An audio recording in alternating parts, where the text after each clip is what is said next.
Alright, so I've been working with VEO 3 a little bit, and I've found a problem with using frame to video, where I actually kind of create a frame and then I do the video on VEO 3. And I like doing this because I can control, save money for one, by not doing a prompt and then testing the entire thing and then burning 100 credits. I can actually create frames and then do frame to video, and it actually saves a bit of money. But the problem is it creates a much more contrasty image than what we started with. I don't have the original I started with here, but it's a lot more contrasty. And then what happens is over time, it gets progressively more contrasty. So it's hard to see it in here, but it gets more and more, and it changes and shifts and morphs throughout the clip. So what I found is for this one, I actually started with a negative 100% contrast. And obviously I'm not a color guy, I'm not a color grader or anything like that. So I'm just kind of thinking, hey, that looks pretty nice. Someone will say, well, I want less contrast, whatever. It doesn't matter. I'm just saying this is what I'm setting it to. I think it looks kind of nice and kind of whatever. So now that's my starting frame, but it still ends up extremely contrasty and changes and morphs throughout. So what I've done is I've created a stack system. There's probably a better solution. I'm not really good at this stuff, but I just kind of found this to work. And so what I've done is I've created these different stacks. Here's the original clip with kind of the new contrasty look. Let me see. Actually, that's not the original. So what I did is, just to see it, I copied this frame, repeated this frame over and over again, so you can kind of just see throughout the clip the original contrast that I had set. So if I turn this clip off and go back to turn this off, you can see that that matches this frame to the bottom. So they match. But if I go to the end here and I turn that clip off, they don't look even close to the same, because that's now the new, that, you know, like I said, it morphs all the different settings and attributes and color and curves and stuff as the text to video goes on. So this is kind of what the initial first frame looks like, and this is what the last-ish frame looks like.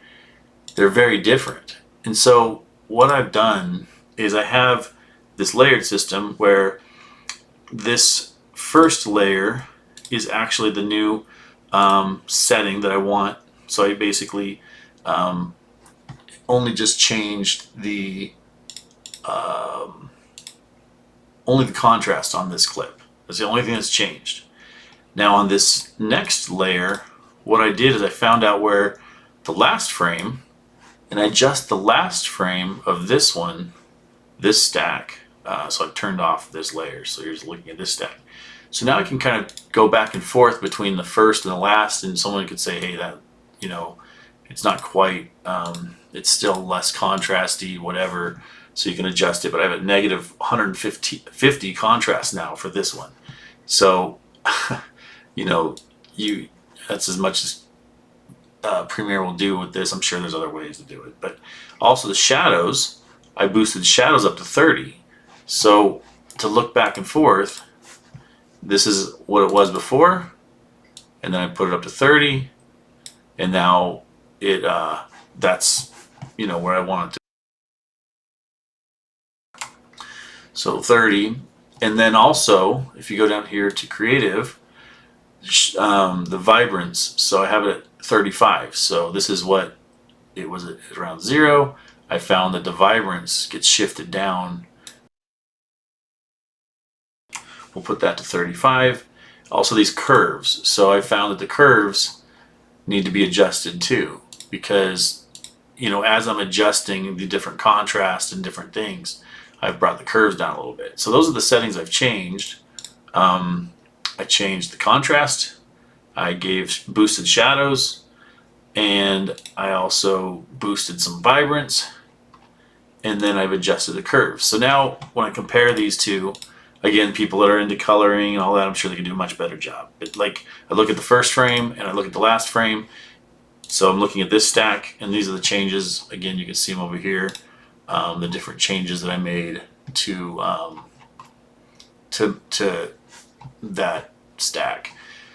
So now what I do is on this third layer, this is again, all that's changed is the contrast to where I started it with, -100. I didn't change any other settings to this one. Except what you'll see is I have the opacity. So I have an opacity frame at 100, and then I'm going to turn it off just so you can see.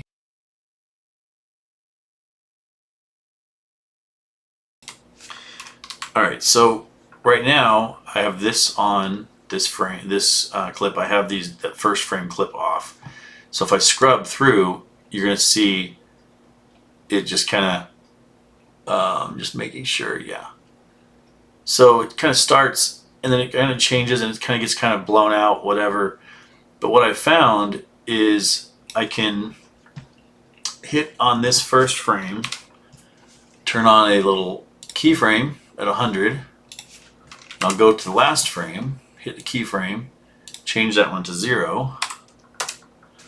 Now when I scrub, it's going to slowly fade from this clip to this clip. That way I don't have to animate every single setting, and plus you can't animate the curves from what I know. Again, I don't know Premiere and all that stuff very much. So now it's going to kind of slowly go from that.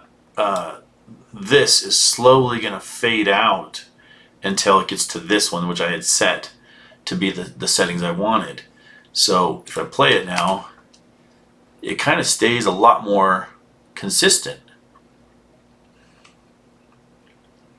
But if I go back and play the original, let's see, go back and play the original, this one still has the contrast boost of 100 or -100, but watch it kind of slowly. If you've got a really particular eye, you can kind of see it kind of just getting kind of grimy and dirty and nasty. So I've done this on a couple clips and I've noticed that it's not the same each time. So let me show you another one. This is another clip of a rooftop of someone doing a lyrical dance. And I'll turn on the first frame so you can see this is the first frame of all of them. I didn't adjust the contrast of the original clip on this one. I didn't really think of doing that. So this is just kind of the original clip. And I'll play it and you're going to see that it's going to get darker, darker. And look at the brick and all this and darkness.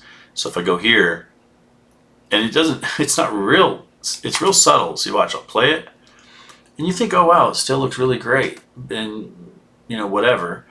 But if I go back and look at these last frames and flip this on, look at the difference from this brick and the darkness and the contrast of the last frame versus the first frame. So the first frame is a lot more, I don't know, different versus the last frame. So what I did is I found, again, this is the last frame. I'm not really good at this stuff, and I've tried to do some different settings. Tried to do my best, and it looks like it's still got a little bit of a contrasty problem here. Let me see. Basic contrast. Go minus 150 again. Let's try that. So we're going to go -150 for the contrast. I guess I was just scared at first to go that much. And so we've got -150. I've got on this clip shadows a 25 boost. The creative, I have vibrance at -13.8 on this one.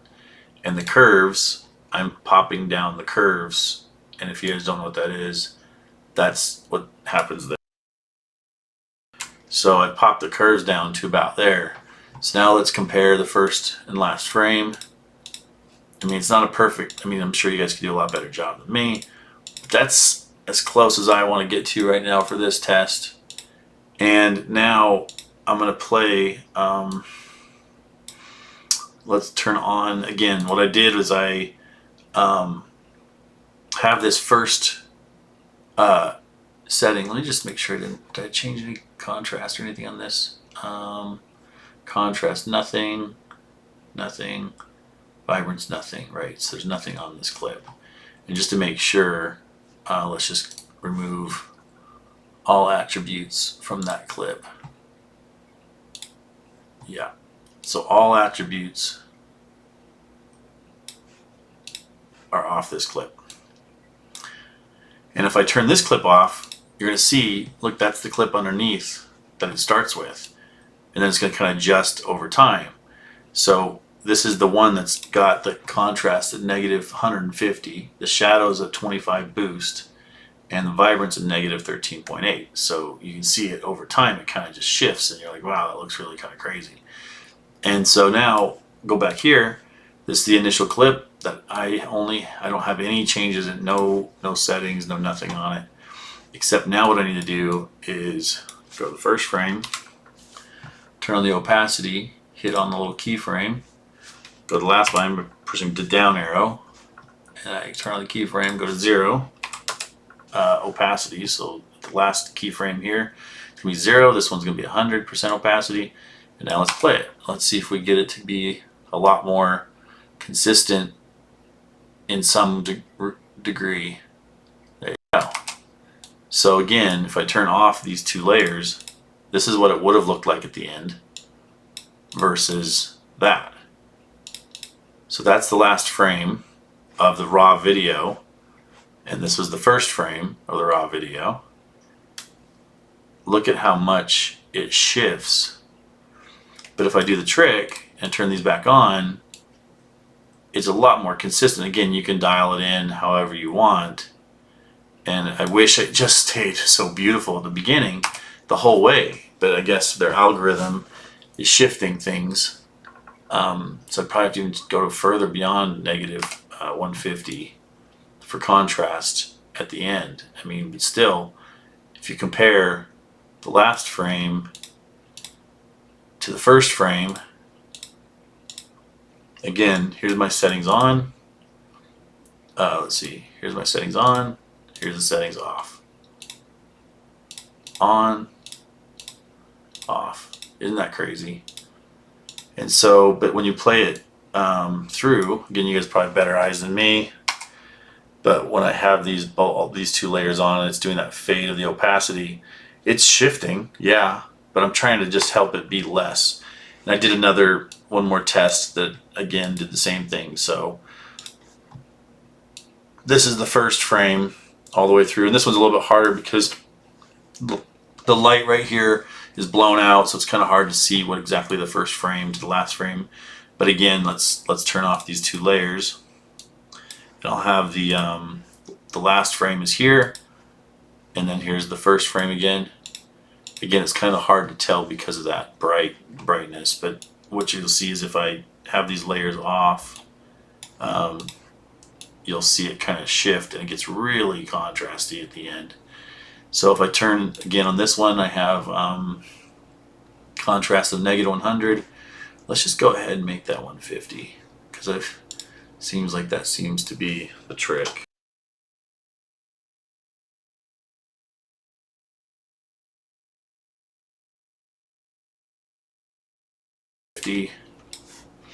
Shadows 25, vibrance. Let's see, am I doing anything with the curves? Yeah.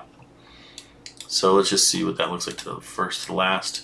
So it looks like the curves are adjusting a little bit. Let's just pull up the curves maybe a little bit. Let's see what else is different. This one looks a lot different actually. Maybe I need to pop something else. Let's see.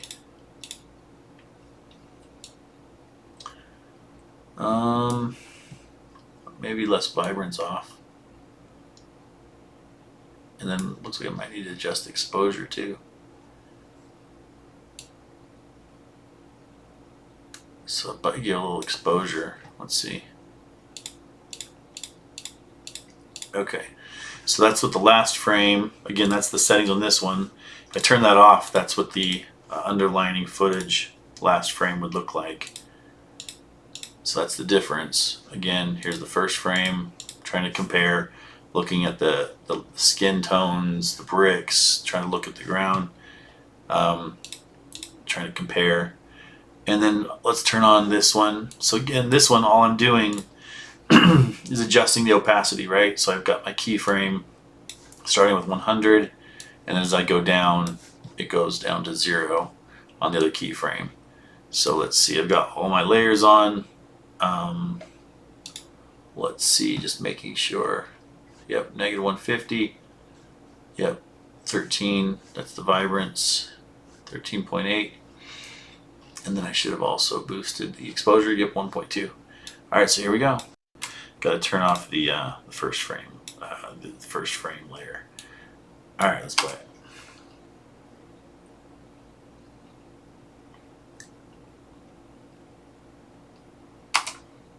Yeah, I mean, that's not perfect, but look at what it would have been. I mean, that's dirty. That's just gross. But like, again, you guys that are much better at coloring and all that will do a lot better job. So here's with the change that I put in place.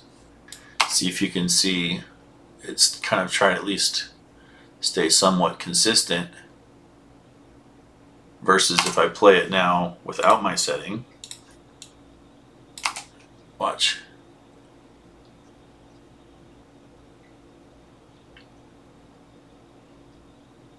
Here's the last one again. There we go. That's better.